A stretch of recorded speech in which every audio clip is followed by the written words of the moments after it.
Another year, another Super Bowl preview show here in the Football Lounge. This always springs up on me every time. I can't believe we're talking about a football We game made that's it. going to be the final football game to discuss for quite a long time. But I am really excited, Mark, and I'm sure you are too, that we are bringing back an absolute legend in Las Vegas. The Wildcats back, baby. Chip Kelly, Raiders OC. Yeah. Let's go. Let's Yeah. go. What was his whole thing where he was making Eagles players basically diet and like be like, you have to run 30 plays in 3 Yeah. minutes or whatever it is. Like it's got to good be cop, bad insane. cop, dude. Pete Carroll's in there being like the good rah-rah guy, and then he's got Chip Kelly being the the hard ass on the practice field. It's funny because the Pete Carroll hiring, it's still like, oh my God, Pete Carroll's the head coach of the Raiders. That's wild. But I think what this really does signify is that the Raiders are looking for that. Hey, maybe Chip Kelly could take over for Pete if we needed to. You know what I mean? Kind of a situation if it works like out, Tom Brady had in Tampa with Bruce Arians going to Todd Bowles. Opposite though, you go from offense to defense, defense to offense in this situation. And if you're Chip Kelly, this is exactly what you want, right? You get a commitment of Pete Carroll's kind of your shield. You get to get a little crazy, get a little funky. There's no expectations year one, so go out there and put together a wild offense. It's you're familiar with being out there on the West Coast and everything like that. Yeah, so it's not, yeah. Yeah, it's an interesting hire for sure. Did you see, speaking of the Raiders, did you see that the NFL dropped the Brady rule for the Super Bowl because Fox is obviously something about that. Yeah, Fox has the Super Bowl, so you'll hear Tom Brady on the call. Well, all season long when Brady's been on the call, he hasn't been able to actually talk to the players and coaches in the pregame prep because he's an owner. And so, but for this game, they've dropped all that. So there's a lot of conspiracy now. But didn't he do an interview though, so he could still do the on-camera interviews? Or maybe I'm wrong. I thought I remembered him doing like the pregame interviews with live things during the game. Yes, like things like that. Yeah, he can hey, it's Tom up in the booth, talk to you, blah blah blah. But anything where he's at their facility or he was meeting with them beforehand, he couldn't do. Yeah. That's gone for the Super Bowl, and so you're seeing a lot of that.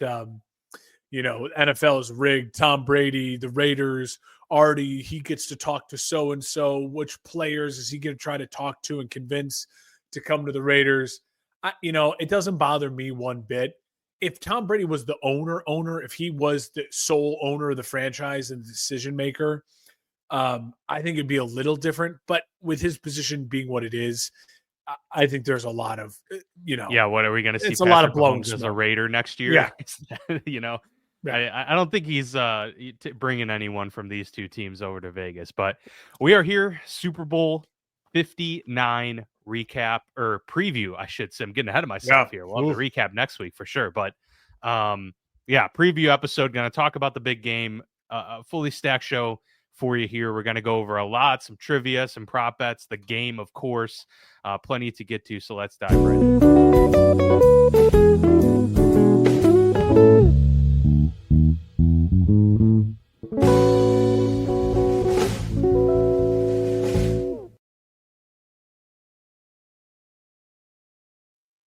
All right, we are live. We are ready to go. Super Bowl 59. Already about to get into 60 Super Bowls. That's pretty crazy. I'm sure that's going to be a big topic of discussion next year. But before we even get into the game, Mark, I've been pretty vocal about it since the last few weeks of the regular season. My pick for the Super Bowl was Eagles-Chiefs. I'm not surprised at this matchup. What are your thoughts on how we ended up here? It seems like the two best teams in the league, ended up playing the final week. Yeah, I still think if you would have talked to me 3-4 weeks ago, I would have thought that the Lions were a better team than the Eagles, but the Eagles were very, very close. I think what stands out to me about why I agree with you now when the dust is settled, the Eagles are the best team in the NFC, goes to the fact of their incredible health through the year and their incredible offensive and defensive line. The Lions may be number one offensive line in football. The Eagles are the only team that can compete with them for that top spot. And maybe a lot of people would argue the Eagles have the number one offensive line. And the difference being that young defensive line for Philadelphia, Carter and Davis, kind of the anchors. I'll talk a little bit more about them and it coming on up here, but you start to look at that roster top to bottom for Philadelphia and you realize, like, holy shit. It's This crazy. it really is a roster that is just has very, very, very, very few weak spots, let alone there's no holes. There's a couple spots that you could take advantage of. Young corners, talented but young. Really, really good linebackers, but are they the best coverage linebackers in the NFL? We'll see. Travis Kelce, I think, is going to have something to say about that. But can they rush the passer with the edge? Not necessarily, but they're a dominant. They don't have to. Yeah, they're a dominant defensive front. And then when you obviously look at that offensive line, those weapons on offense, I think that really has settled in. So you're right. I think if I would have stepped out of my Lions love and my just infatuation for that Lions offense, especially over the last 5-6 weeks, the dust settles and it does in fact look like the two best teams in the NFL. The problem being with the Chiefs is that truly, if you look at some of the AFC rosters, you could argue there's better AFC rosters, but when you talk about the best teams, you have to include head coach, you have to include ownership group, coaching staff, and obviously quarterback, and that's where the Chiefs just have such a leg up in this game and on the whole league. Yeah. I mean, it's the one position where it makes the biggest impact. So Patrick Mahomes can override the Eagles having. I mean, if you think about it, you talk about top 10 players. I know you did this for your TV station over in Springfield. Yeah, the top 10 players in the Super Bowl. I It's didn't look hard. at the list, but I would venture to say 7 of them are Eagles. Like, it's really tough. Yes, Chris I Jones think, and Mahomes are the obvious and Chiefs that and I jump out to had me, and then Kelce, Kelce. and I did have Tooney, so I had 4. Or no, I had Creed Humphrey, so I did have 4. Okay. Yeah. Okay, that's But fair. That's fair. it's But you're right. After that, like the next 3 off the list were Eagles. Like CJ Gardner-Johnson didn't make it on the list. You know what I mean? Devontae Smith didn't make it on the list. Those are guys, the next 3 or 4, if you go to 15, you're talking about a dominant Eagles. If you do top 15, especially. yeah, they just that. have the numbers on their side, no question about it. As we kind of look at this, the rematch of Super Bowl 57, of course, we all know what happened in that one. An epic game, a lot of offense. It does feel like these two teams are very different heading into this matchup. The Eagles, of course, still have that, overall foundation of what they like to be as a team. Same with the Chiefs, but the way they score points and the way they handle game plans, I guess, is a lot different. So with that being said, like when you're thinking about this matchup, do you have to completely remove Super Bowl 57 from your memory when thinking about it, just because of the the change in personnel and the kind of change in philosophy? I don't, because if you look at Super Bowl 57, there's so many of the same names, especially the head coach, the quarterback, key players like Kelce, obviously Jalen Hurts, obviously AJ Brown and Devontae Smith, the tight end Dallas Goedert. Like there's a lot of the same names for both sides. What I will say about 57 versus 59, which I think is really interesting, is to me, the Chiefs are different only because they're older and wiser. If you watch how the Chiefs operated in that Super Bowl and that Super Bowl run, that playoff run, you could tell me this is film from this year. You're seeing Juju Smith-Schuster. You're seeing Travis Kelce at age 30 versus 35. You're seeing Isaiah Pacheco. You're seeing Creed Humphrey, younger. You're seeing Joe Tooney, a little younger. So you're seeing a lot of the foundational pieces. You're seeing a young Noah Gray. This Chiefs team is so much of that Chiefs team, only they have just that little bit more experience. And almost, remember, that was only the second Chiefs Super Bowl win. At that point in time, the Chiefs were 1-1 in Super Bowls and had finally got back there after the embarrassing loss to Joe Burrow and kind of reclaimed the throne. And it was kind of a statement. Holy crap, Mahomes now has 2. They scored 17 points in the fourth quarter to win that game 38-35. And so I look at the Chiefs very similarly. I think they're a little less high powered. But Mahomes' stat line in that is exactly the stat line you'd think he'd have in this game. It was like 21 of 27 for 180 something and 3 touchdowns. Like really efficient and didn't blow you away, but just scored touchdowns when he needed to. Dan, for the Eagles, that's where you're going to see the real difference. Because if you remember that Eagles defensive line in Super Bowl 57, that was Fletcher Cox, and they had brought in Ndamukong Suh. Now there was a young Jordan Davis on that team. He was a rookie. But now you replace those 2 old guys at the very end of their careers with 2 studs in their prime in Davis and Carter anchoring, plus the revamped linebacker core, plus Vic Fangio is a defensive coordinator who's obviously an experienced defense coordinator. There's a great stat out there. I think Vic Fangio is like 0-8 against Patrick Mahomes in his last like 8. But if you look at it, a lot of it's like, well, rebuilding Miami, really bad Denver. You know, he didn't have personnel that he has when he had great defenses in Chicago and great defenses elsewhere earlier in his career. So I think the defensive line for Philly is something that's really to keep an eye on. Dan, in Super Bowl 57, the Eagles did not sack Patrick Mahomes.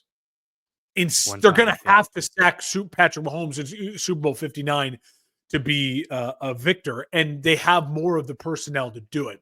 So those are some of the things that stand out. The other thing would be Jalen Hurts' play. Remember, in Super Bowl 57, Jalen Hurts outplayed Mahomes.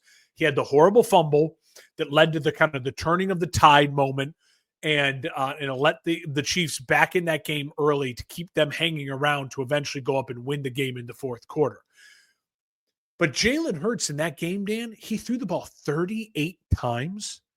And he was their leading rusher, 17 carries, 70-something yards, and 3 touchdown runs. Yeah, I mean, he was in contention for being the game MVP despite losing. And he was in contention for the league MVP. Besides, he got injured those last 2 games, and like similar to this year, kind of fizzled out late in the year, but then was really healthy for the playoff run. So what is so different about that is, Dan, 38 pass attempts in the Super Bowl. And his running backs, which were Boston Scott, Kenneth Gainwell, and Gainwell's still on the team. And then what's his name? Miles Sanders. They had 17 carries for like 40-something yards. So obviously Philadelphia is a completely different style of offense. Jalen Hurts in the 3 playoff wins has thrown for 21 times, 20 times, and then 28 times. So Jalen Hurts is not throwing 38 times unless something drastic happens in a negative way for Philadelphia. And if that happens, they're not winning the game anyway. So if you're Philly, you can look back at 57 and gain some knowledge.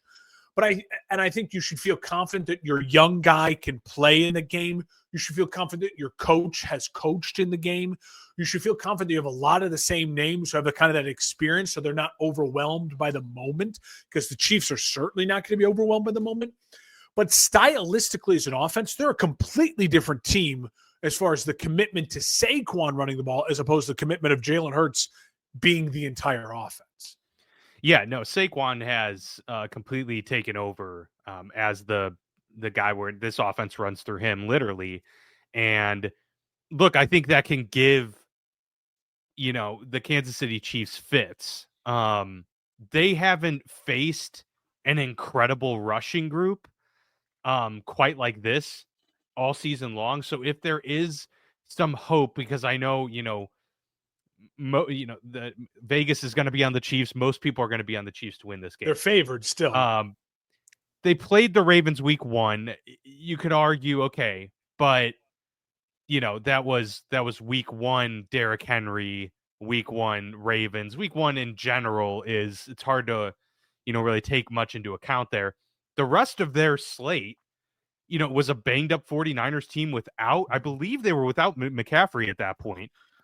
Still. Yeah. That was week 6. I don't think they had McCaffrey back yet. I don't think so. I could be wrong.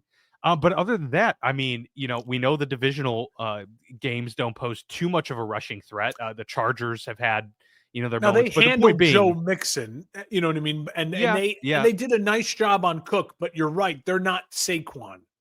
And the difference that is, yes, like Cook is used and effective in a much different way Yeah. And Stroud doesn't pose the type of threat even now. I would argue that Jalen does because of the weapons that they have at his disposal. So it'll just be interesting to see. Like, obviously, if you're the Chiefs, that is priority numero uno, is completely taking Saquon out of the Oh, yeah. equation. If he gets 15, 20 carries for 85, 90 yards, you will take that all day. As long as they aren't a part of consistent 12 play, 8-minute drives Yeah. that are completely, keeping Mahomes off the field. But it's an interesting matchup for sure, because I do think that Philly has that capability to win on the ground, and he's a guy that can, also rip off a Yeah. 60-yard run. The Bills, who have kind of been the top rival, are built a little bit differently, right? And so they're the only team to realistically have beat the Chiefs this year. Of course, the Broncos don't really count at the end of the season. So, Josh Allen, not much of a run game at that point. They won in a relative shootout. Yeah. The Eagles can win this game 21-17. If they're able to control the ball the entire game. It's just, how do you pick that to happen against Mahomes? That's the hard part. I struggle to see the Eagles winning a 21-17 game, because the Chiefs this year are 12-0 in one score games, and in games that went more than one score, they're 5-2. So listen, they can beat you by blowing you out. They can beat you. They will beat you in a one score game. So I think if Philadelphia is going to win this game, they need to be able to switch into another gear in the fourth quarter. And one of those Saquon runs busts. They're already up, let's say 3. And then one of that Saquon run busts for 70 yards for a touchdown. Holy crap. There's only 6 minutes left now. And now they're down by 10. And then that Philly defense is able to, force a punt after, 3 plays or whatever. And then all of a sudden you get into panic mode, and maybe you can add on a field goal. Chiefs get a touchdown. So maybe that's how they win a one score game, but it's more that they built themselves up to a lead that in the fourth quarter is a double-digit lead. It's more than a one-score game. I don't see Philadelphia winning a one-score game, because Patrick Mahomes does not lose one-score games. He especially doesn't lose one-score games at this point of his career, and especially the biggest moments. I also think if we're in a one-score game and you're talking about the pressure and making the best decisions, I 100% trust Andy Reid and Patrick Mahomes and Travis Kelce in that situation. Yeah. And listen, when we talk about the Chiefs, remember, the only Super Bowl they lost, and then the only AFC title game that they lost, let's exclude the first one with Brady, where the Patriots beat the Chiefs, because it was Patrick Mahomes' first year as a starter. They played well in that game. That offsides call killed them, and the Patriots stole a victory at Arrowhead. The next 2 losses he's had in the playoffs are to Tom Brady in a Super Bowl, where he did not have a starting offensive tackle. So they were back to their third strings on both sides, and you saw it was overwhelming, and he lost in a blowout. And the only other loss he had was to Joe Burrow, and that was, again, a second half in which he had an offensive line he couldn't trust, and he made mistakes. It was the one time we've seen Mahomes make some dumb throws, turn the ball over, not convert on third down, and he was off. Every other time, he's been money, he's been clutch, he's been phenomenal. And so he's got a history on his side in that way. So I think if the Eagles are winning this game, it's 9 or more points. We're talking more than a one-score game. I really do. I don't see them winning a one-score game, because I just don't see the Chiefs losing a one-score game. Yeah, but I mean, I could just add to that. I also don't see the Chiefs losing a multi-score game, because they're so good that. Well, and that's why I think the margin for victory is. But I think that's tough. The margin of victory for the Eagles is much. It's a thinner. You're going to have to thread the needle a little bit more. Yeah, I really believe that. I mean, you're not wrong. You're not wrong. And look, I'll just throw it out there. I don't think there's any surprises here. I'm going to pick the Chiefs to win. I think they're going to win this game. It's more about trying to play devil's advocate and find the way for Philly. I do Yeah. agree. I agree with you. Like I do think that they're going to have to, have pressure applied. Yeah. In that way, they're going to have to be up at some point by 10. I just So don't know if they to, need to be up by 10 when the clock strikes 0, but yeah, to, obviously they only need to be to up 1, me, but you get the point. Yeah. yeah, for Philly to win, like if the easy, like 3 bullet points for Philly to win, like the easy thing that you can sell yourself on, to me, it's bullet point number 1, they have to win the turnover battle. Like they have to be in plus Or just turnovers. not lose it. Yeah. You have, Like if it's 0-0, do you think it's okay? Or do they have to have I think again, they if have I'm to trying to have one? convince myself that I'm leaning and picking the Chiefs. So if I'm Yeah. convincing myself the Eagles win this game, 3 things to me to look for would be they won the turnover battle. Okay. I think the other thing to look for would be that Jalen Hurts completed almost 70% of his passes and threw less than 25 of them. If he's 19 of 23 for 200 yards and 2 touchdowns, that's an amazing thing if you're a Philadelphia Eagles fan. If on top of it, Saquon Barkley goes for over 100 yards and has at least 1 touchdown score. So if you have those 3 things, I think if Saquon goes for over 100 yards on 18 or more carries plus a score, Jalen Hurts is completing 70%, over 200 yards, and at least 1 or 2 touchdown passes, and you win the turnover battle. I think the Eagles won, whatever that looks like. The Eagles win that game. And I think if the Eagles play that well offensively, they probably end up winning that game something along the lines of 27-17. And the defense plays big then because the Chiefs are playing catch up a little too much. And you're going to see Jalen Carter and Jordan Davis and that linebacking core have a real effect on Patrick Mahomes on that offense. So I think to me, that's the only way I can see myself saying that's an Eagles victory. I don't think I see an Eagles victory 33-13. I don't see that because I think the Chiefs are just too good. I don't think I see a Chiefs victory 33-13. The Eagles have way too much talent to lay that much of an egg, and they have too much experience in this game to lay that much of an egg. So I do think it's going to be close. I do think it's going to be a 1-score game. And Patrick Mahomes is 12-0 in 1-score games this year. And so I think that he's got that going for him. Well, and I mean, his career record's probably incredible in 1-score games too, because his career record in general is really good. I also think on the defensive side for Philly, this is where they match up quite well because yes, they don't rush in like terribly efficiently off the edge, but where their impact is felt is up the middle, collapsing the pocket. And that's where I think Mahomes is most vulnerable, if there is such a thing as a Mahomes vulnerability. So, I mean, if you're talking about what you need to do, win the sack battle too. Clearly, have more sacks than the Chiefs have sacks. Yes, yeah. It's clearly needing to pressure up the middle and force Mahomes to work within the pocket and work very quickly. That would apply for most quarterbacks, but particularly Mahomes, because if he gets a lane outside, he's still, even though not Lamar Jackson with his legs, he's an incredible creator. Oh, that brings me outside to the pocket. Can I give you the Mahomes running stat? So this is so interesting. On average this year, because those 12-yard runs are just killer that he just can dunk with his legs. In this regular season, he averaged 19.1 rush yards per game. In Super Bowls, in which he is 3-1, he's averaged 43 yards per game rushing. So he ups it.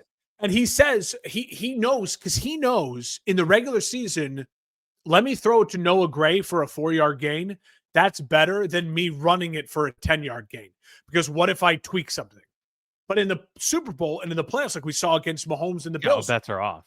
Yeah. All bets are off. He was the leading rusher for them last week. And again, that's the type of thing that is so maddening about Mahomes is you're right. That's such a crucial point you make about forcing him to stay in the pocket and get the ball out quickly, because the Chiefs, let's be honest, their biggest deficiency compared to the Eagles is weapons. Like that, the Eagles' weapons are A's. The Chiefs' weapons are Kelsey and a lot of guys. Yeah. I mean, like, look, watch this come back to bite me. But if he's getting the ball out quick, it's largely the one guy that you can rely on to get open quickly and read the defense well is Travis Kelsey, right? So if you're the defense, it's about getting pressure quick through the middle, forcing quick throws, and bracketing Kelsey, doubling Yep. Kelsey. If Juju Smith-Schuster or Justin Watson beats me this game, I'd tip take of it. the cap. Yep. Tip of the cap. Like, those are the guys that if you're Philly, you need to force them to make the routine plays consistently. And, to further that, the one guy that can really hurt you with his legs is, of course, Xavier Worthy. But if you're getting the ball out quick, Worthy, and I'm sure he'll get better. Like, he's a good young player. The one knock on him is he's not a great route runner yet or a separator. You got to Quick scheme enough off him the ball, open. right? Yeah, you got to scheme him open.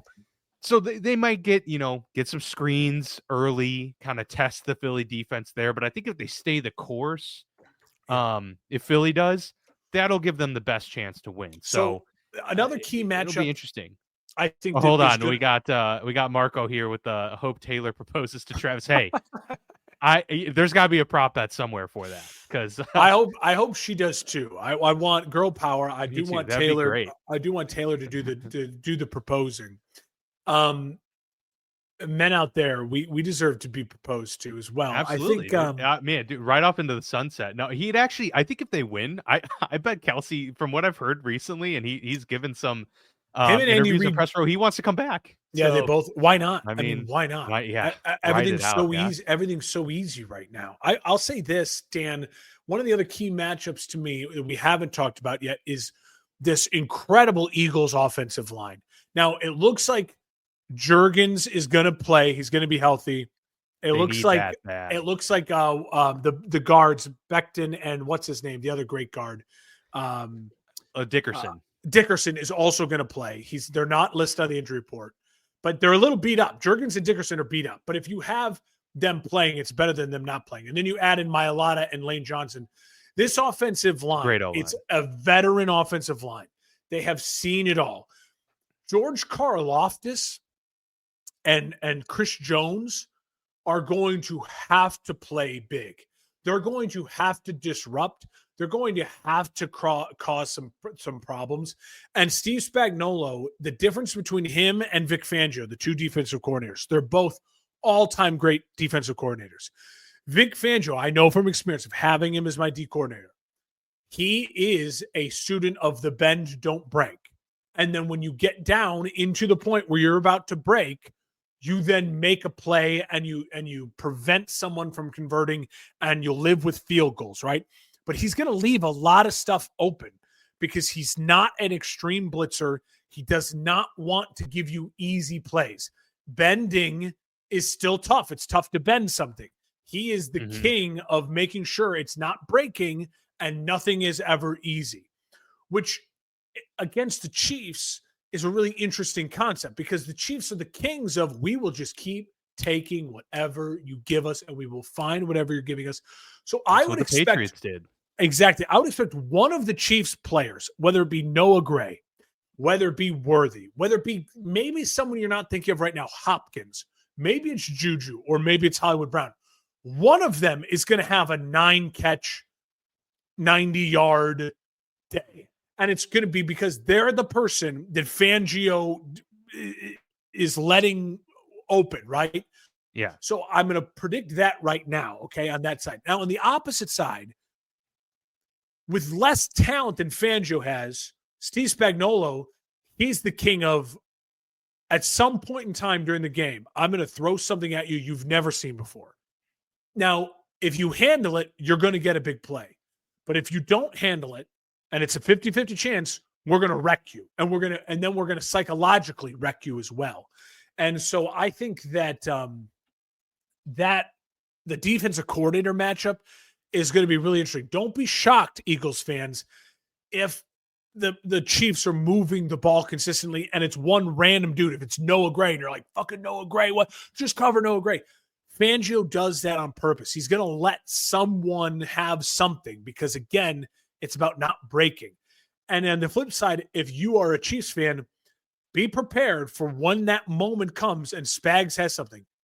It'll work. If it doesn't work, you live and die by that with Spags. It worked against the Bills. It's worked, in big moments against the Texans in this playoff run, in big moments in Super Bowls past. So you live and die with those type of things.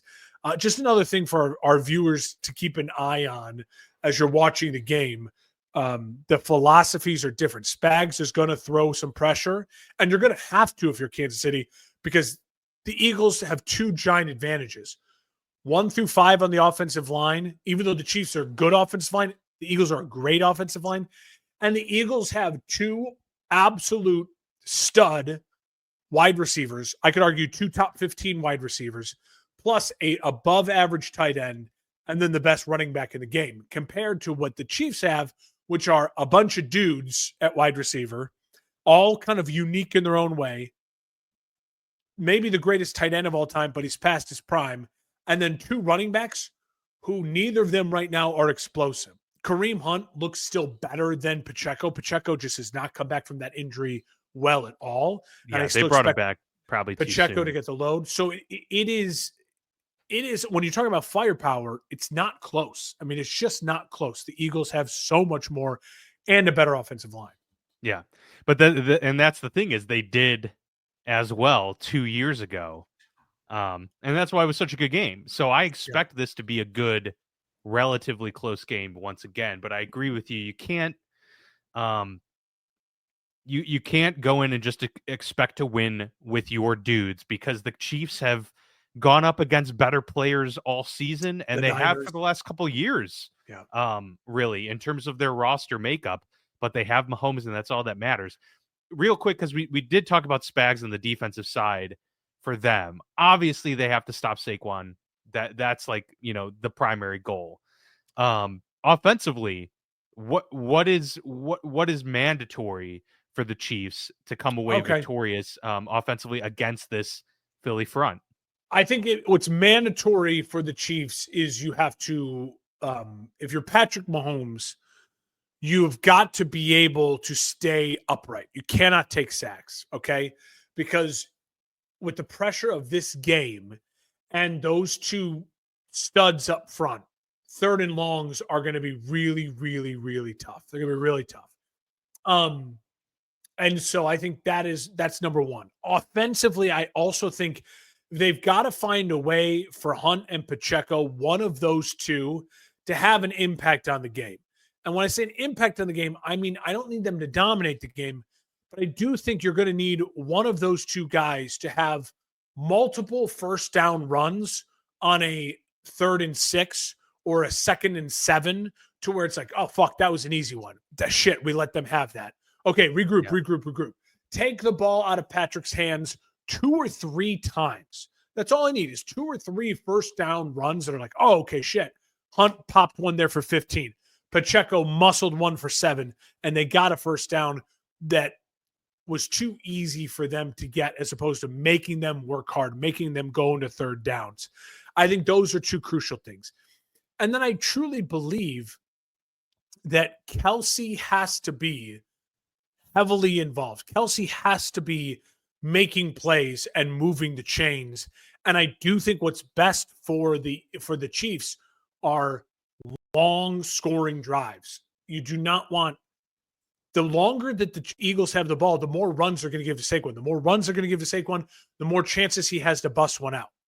The Eagles want to keep Patrick Mahomes off the field. Patrick Mahomes, you got to keep Saquon Barkley off the field. So Kelsey is crucial in those 9-play, 60-yard field goal drives that, consistently happen.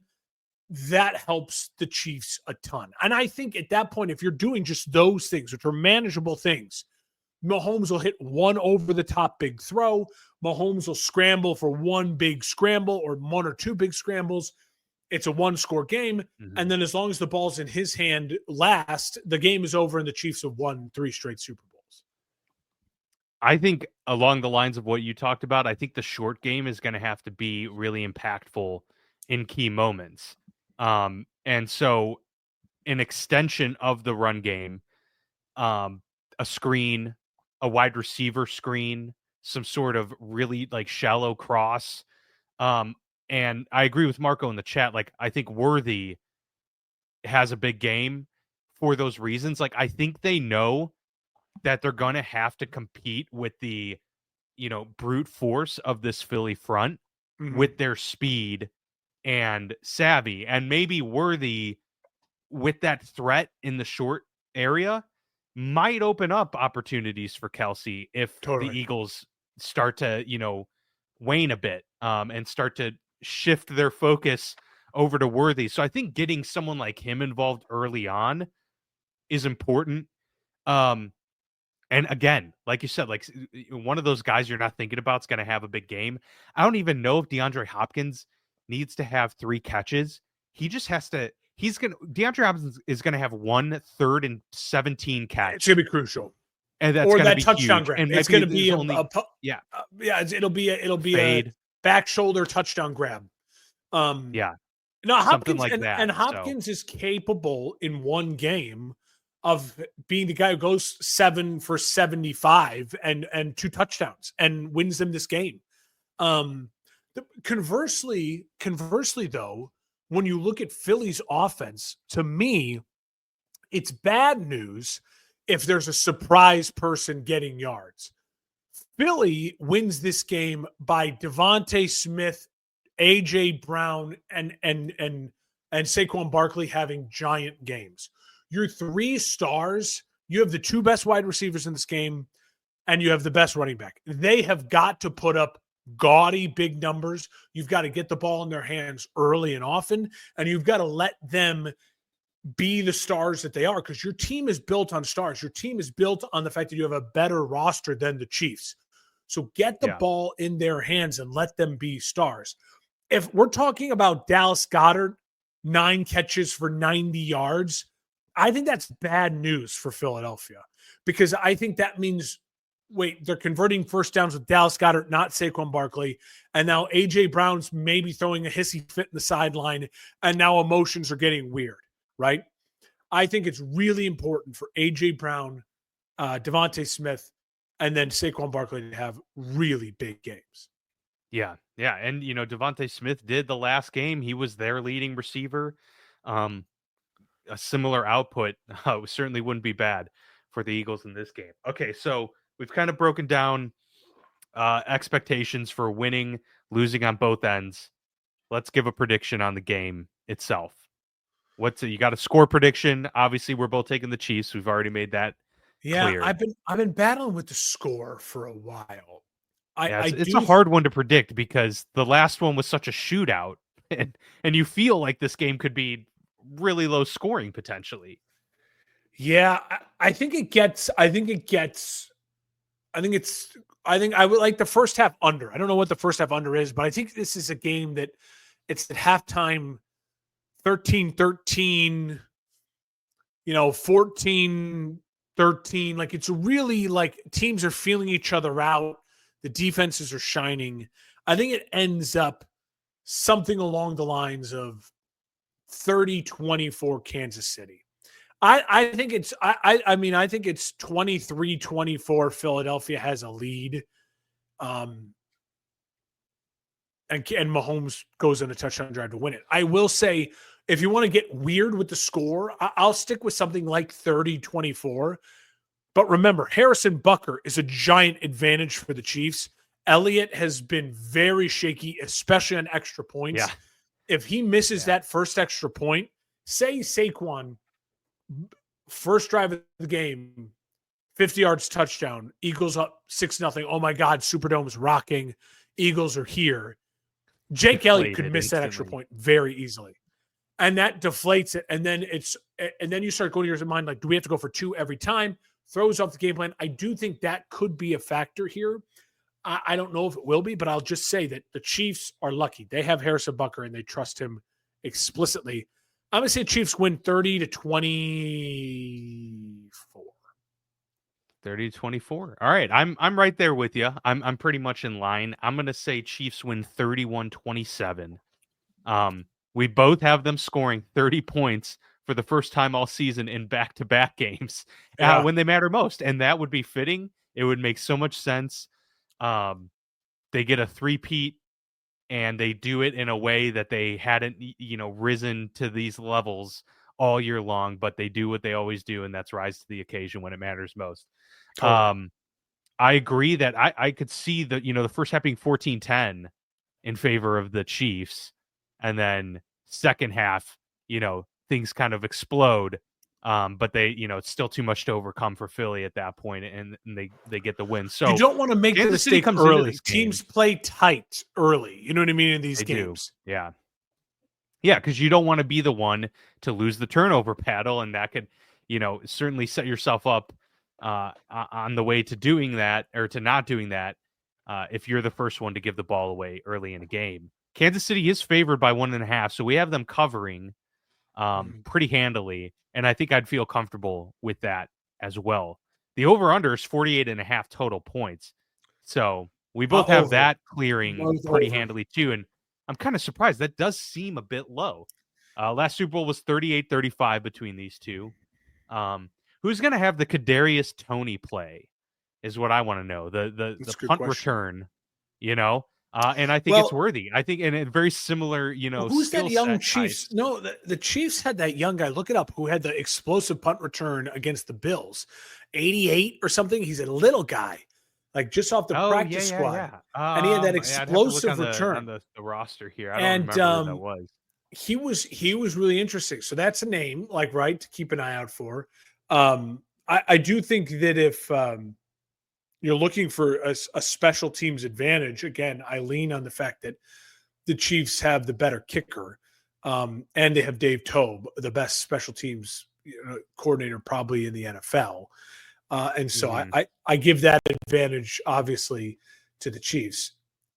So maybe I don't know if you can find his name or not, but he was a fast little guy. Up right now. It was against the Bills, right? Yeah. Yeah, the big punt return. It was Nico Remigio. Remigio, yeah. Nico Remigio. Yeah. So look out for that guy. So some guy, look out for that guy. That's great. I will also say I think that there's a lot of interesting props, right?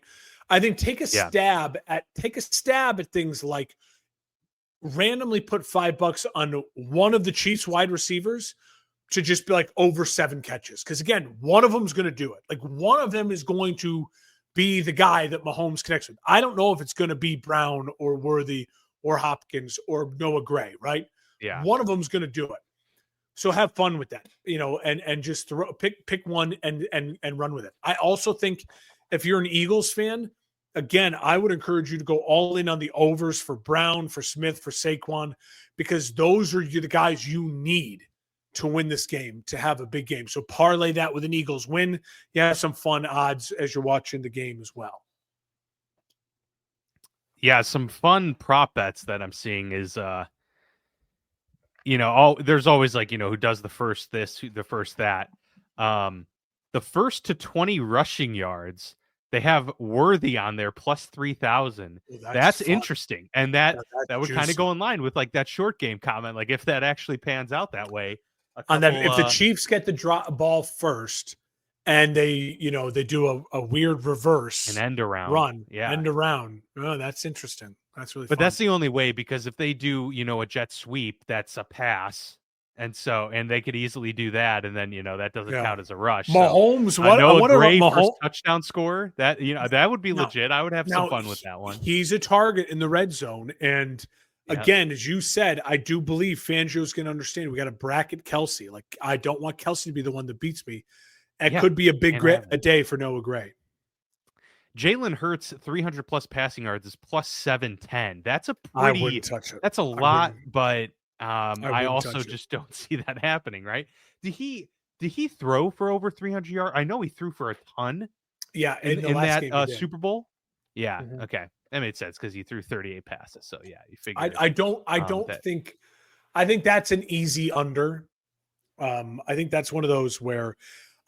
Listen, I like rooting. So if you follow me on Twitter, a lot of my parlay plays for games like a playoff game. I like taking things like. When the Bills played the Chiefs, Mahomes and Allen each over 200 yards passing, each over 2 touchdown passes, because then you're when you're just watching the game to watch the exciting game, every time You're each rooting quarterback for has the offense. ball, you're just rooting for scores. You're rooting for passes and scores. So you can usually parlay stuff like that. And, if you do 4 of them together, you can usually get plus 150, plus 200, depending on what you do. So I'll probably do something like that for this game as well. Probably Jalen Hurts, like plus 175 passing with a touchdown pass. Mahomes plus 225 passing with 2 touchdown passes, all parlayed together, something along those lines. Mahomes to score a touchdown, I think, is also really interesting. Again, in the red zone, he is Could a happen. person Yeah. who will just make a play. Mahomes has also thrown 5 interceptions in Super Bowls.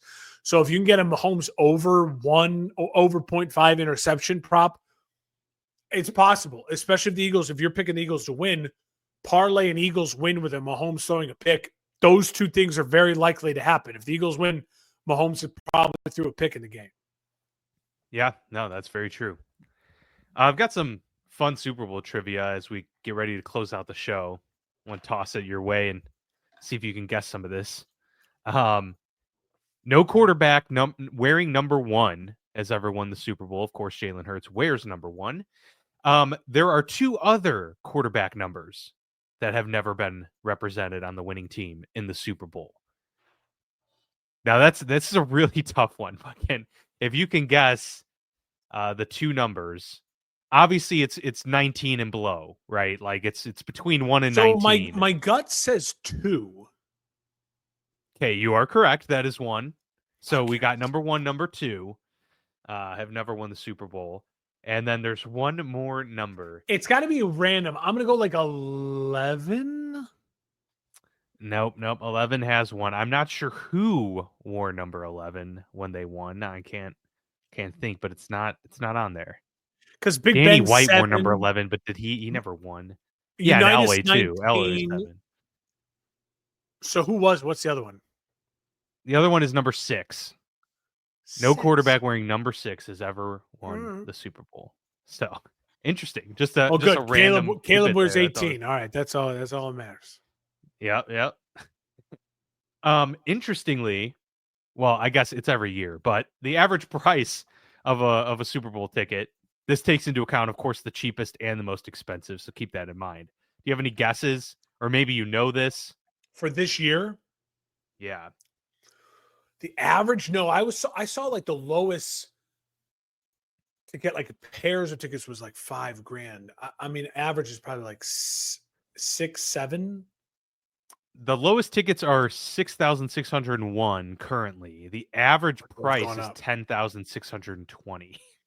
So wow. Can you guess how much a 30-second ad costs? In case that's like I think it's up to 8 million now, or 8 million. Yeah, we did that on the news. Fun fact for the folks out there: a 30-second ad in several local markets in the United States, and some higher markets too, like in the 20s and 30s, only runs you about less than $100.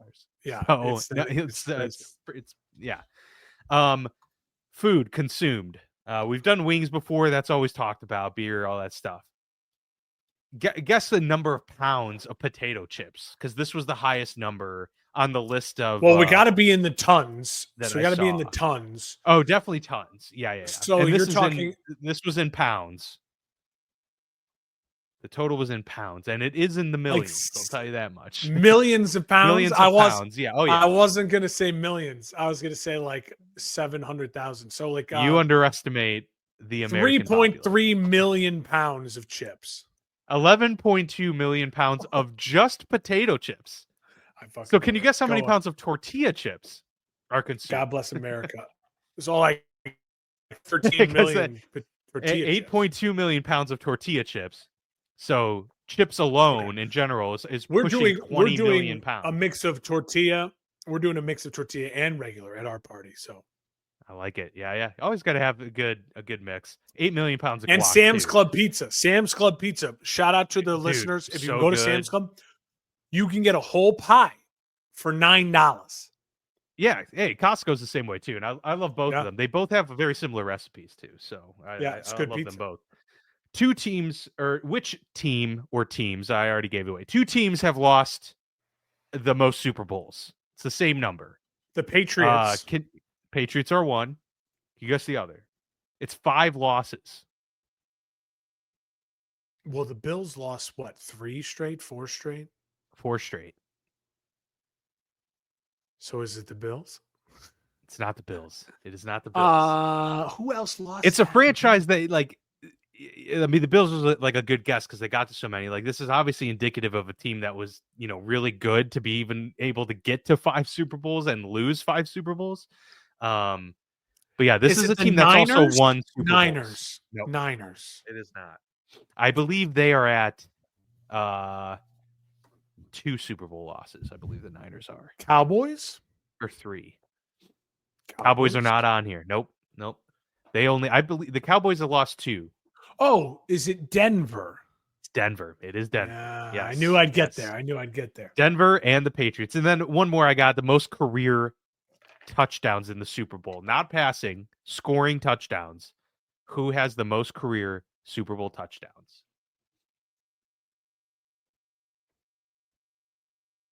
Gronk?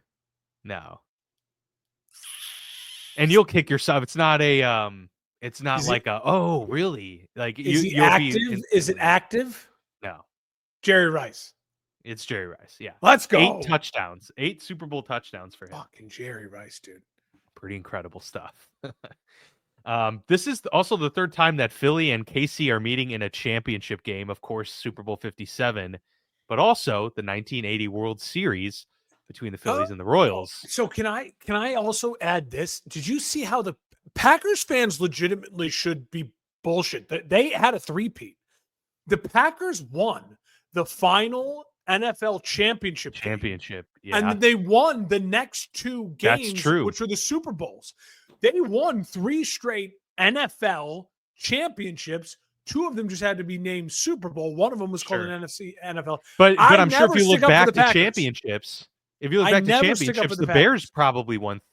The Bears 3 in a row. 3 in a row. I'd have to look. I mean, it's possible. It's very possible. They did, but yeah, I mean, because then you get to fewer teams too, and there's the Bears and the Packers probably each had a chance 3 in a row back in the day. Because the Bears have 5 championships, but the right? Packers 4 of which were pre-Super Bowl. Bart Starr, NFL championship, and then Super Bowl.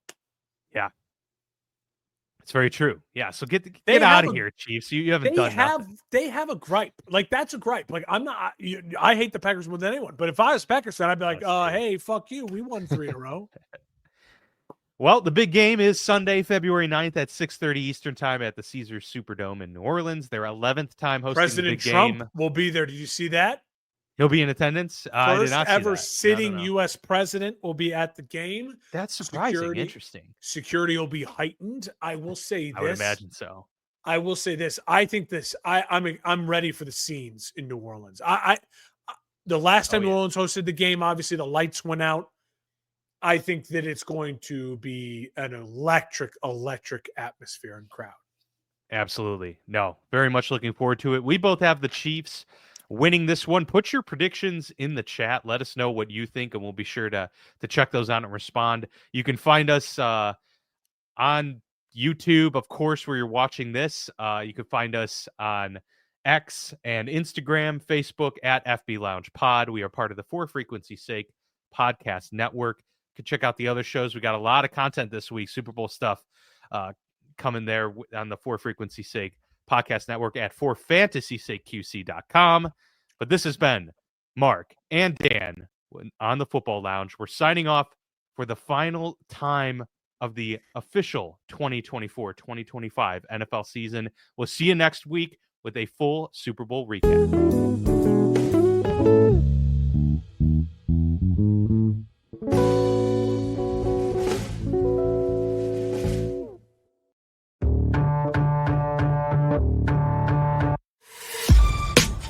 This has been a For Frequency's Sake Podcast Network production. For more great content, subscribe to For Frequency's Sake on YouTube, Facebook, and Twitter.